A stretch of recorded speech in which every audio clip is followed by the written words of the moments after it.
Yo, what is going on, you Booker eating Bulbasaur? So today we're trying out Philp Schulz's Bremen Regionals winning Arceus Cinccino Jolteon deck that they used to win Bremen Regionals. Oh my gosh, this hand has a lot of Arceus and a lot much else going on. So the deck is very, very cool, and I'm a huge fan of Cinccino. It's been a while since I've been able to play Cinccino in a deck, and I tried this deck out the other day on the stream. By the way, I stream every day except Mondays over at twitch.tv/AzulGG. We are up against an Jolteon deck here, it looks like in this one, and that's where the power of the Jolteon does come through.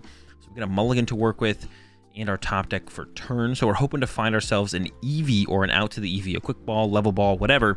So that way we can get our Jolteon set up here on turn 2 and shut down those shady dealings from the Drizzles and from the Inteleons. That's kind of the whole point of this deck. Jolteon is a very big part of, you know, the way this deck gets wins. And there's a lot of decks in the format that try and abuse the Inteleon engine, and we try and shut them down. We're going to go ahead and level ball immediately for the EV, I think. I'm going to check the deck here. We have our other memory capsule, so we can go with a memory capsule plus Arceus attack on the next turn. Trinity charge through a V-Star. I'm going to bench some Arceus down here as well. I'm not going to bench that last one just yet. Go ahead and pass over to my opponent. So no Cinccino down turn 1, which is kind of annoying, but it's all right, we'll set him up later. Cinccino also something you don't see that much these days, but the Cinccino engine, it feels so cool to play the Cinccino engine again. It's been a long time since I've played around with it, and it works super smooth in this deck, as you guys will see if we eventually get to the point where we set them up. We haven't set up any yet, but hopefully we get to that point. Here comes an Avery from my opponent. We don't have too many bench Pokemon, so not going to disrupt us at all. And then a quick ball. So a lot of Sobbles set up, and it looks like they're going to go ahead and grab themselves another Arceus as well. So they're setting up pretty well. This Jolteon's going to shut down all of that Drizzile action. And then we have a Marnie. Hey, Evolution Incense is sick here. Going to get our Arceus and throw that on the active. Yeah, I don't want to mention another Arceus. That could get boss and trapped in the active. Throw down our Jolteon here, and then play our Marnie. Hope to find some Mincinos. And then also, there's that memory capsule I was talking about. Not much else to work with, though. We did get the other Arceus, so I'm going to go ahead and throw... I don't want my opponent to be able to Starbirth. So I'm going to Starbirth. I'm going to grab myself that DTE. And I want to grab a Pat to the Peak, to be honest. I was going to go for a Marnie, but if they get to Starbirth, they're going to be able to knock out my Jolteon and regain access to their shady dealings. So we can go with this memory capsule. We can go with this Arceus. We're going to go with this Pat to the Peak. And we're just going to kind of hope that this puts them, stops them in their tracks. Yeah, if they Marnie me, I guess I'm going to want energy set up on the bench. If they boss this Arceus up, we have the energy to attack with this Arceus, so this should be fine. Yeah, so we use both memory capsules here on the second turn. One on the Jolteon to shut down my opponent's shady dealings, the other one on the active. And yeah, they do have the Evolution Incense here. They have the DTE, so yeah, they would have been able to go, if anyone with the Path to the Peak can play, they would have been able to Trinity charge, or not Trinity charge, Starbirth, get the boss, KO the Jolteon, get access to their shady dealings once again. Our hand here, though, is not great. We're actually still not in a great spot ourselves. We've slowed our opponent down, but it's not like we're all of a sudden winning the game. So this still keeps games really close even when we get the Jolteon out. Sometimes we do kind of roll over our opponents pretty quickly. This is not going to be one of those games, although we are going to get this Mincino out here, which will allow us to get into that make do on the following turn.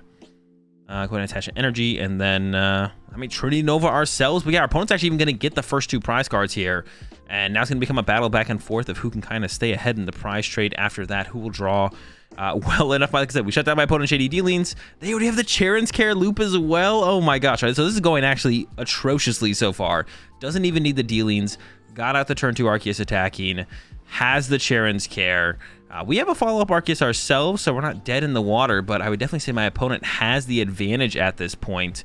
We're going to need to get a pretty big draw this turn. Definitely looking for something like a Marnie this turn would be great. Try and find another Arceus. Maybe try and get down another Mincino. A boss's orders I don't think is quite going to cut it. I'm going to even go ahead and make do the boss's orders. I think attacking my opponent's active is where I'm going to want to be. There's that Marnie. There's that Mincino.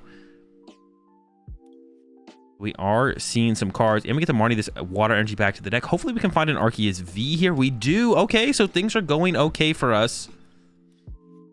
Arceus V to the bench. I'm going to go ahead and throw the Big Charm on it, just in case my opponent could get, like, Boss Choice Belt off this draw here. It's kind of unlikely, but it is possible. It's pretty unlikely. It is possible, though.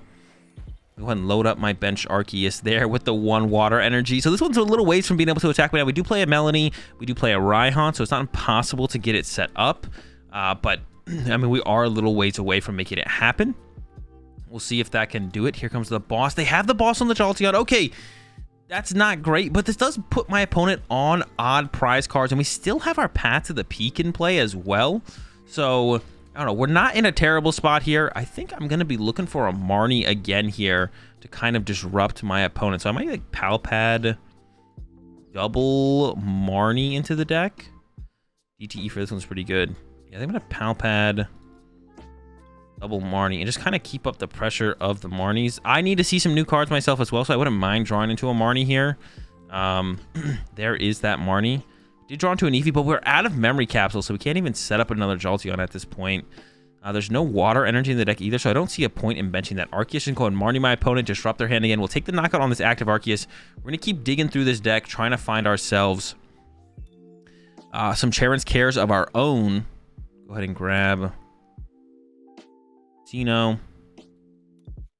Go ahead and play another one and grab the Arceus. And then we can make do again. I'm going to go ahead and play this again. I'm going to grab the Jolteon, and then I'm going to quick ball the Jolteon to grab the Pumpkaboo, and then I'm going to make do the Pumpkaboo, just aggressively thinning out the deck here. Try and draw myself into those Charon's Cares eventually, hopefully. Maybe someday to make do's on the next turn. Who knows? We might be able to find them. Maybe not. We'll find out. 200 here, but my opponent has access to those shady dealings. They were able to overcome the Jolteon lock, unfortunately for us, and now things are going to get interesting for sure. Got a Marnie for the next turn if we're going to go with that, but I think I definitely want to try and find a Charon's Care if I can. We want to do a little bit healing, a little healing of our own here if possible. And my opponent is actually down quite a few water energy at this point as well, so they don't have a ton of energy in general left in their deck. They maybe play the Ordinary Rod, and actually it's just the Power Edge for my opponent. So yeah, my opponent has like nothing going on here. This is exactly what we wanted to see. So the Marnie doing work here, even if it is like a turn later than when we were looking for it to do the work. Actually, what do I want to get? I might want to get rid of the Marnie here actually instead. I don't really need Path to the Peak anymore. I don't know why I'm thinking about holding back Path to the Peak. If they bump the Path to the Peak, they'll use their Starbirth on that same turn. I would prefer to have the Marnie in my hand is what I'm trying to say here. We're probably going to use the Charon's Care at the end of this turn here. We'll see what we draw. I don't really hate the idea of setting up another Cinccino. I guess I don't like the idea of setting up... We don't have so few cards left in deck. I don't really want to set up another Cinccino, I don't think. All right, reset this Arceus, send up an Arceus, bench an Arceus, attach to an Arceus. Trinity Nova. I guess another thing that could come up, that probably wouldn't come up, I guess, is that like we could have 3 Cincinos on the bench and my opponent could like KO 3 one-prize Pokemon from there. That's pretty unlikely to happen. Looks like they did top deck a Sobble there. So once again, we're right where we want to be. The Jolteon wasn't the disruption that ended up cutting them out of the game, but disruption did pay off eventually. Gonna do a make do here, get rid of, I mean, probably just the Cinccino at this point, or the Mincino. We did prize the Cinccino, so we could get it off the prize cards this turn, but it's like not a huge deal. I'm gonna Charon's Care again here. Pick up, reset, send up, DTE, evolve. Hold the hand. I'm not gonna bench an Arceus. I do have the switch in hand, but I don't want to use it yet. We have a Melanie in there. We have 2 Marnies as well. But as long as my opponent's dead drawing, we don't have to do anything. We can just kind of chill. A lot of water coming out of the prize cards. We've got a boss in the hand as well. So next turn we can go with like, oh, next turn we can go KO Sobble. And then after that, boss KO another Sobble. Hey, and there is the dub. So we take out the Arceus Inteleon. Jolteon did some work in the early game. My opponent still drew very well, but then we caught him with that Marnie towards the end of the game and managed to get the dub. But like I said, this deck feels so refreshing to play. I've missed playing Cinccino. It feels so sick to play Cinccino again. It's been a long time since I played Cinccino, and I think this deck is still probably very, very solid going into the Astral Radiance format.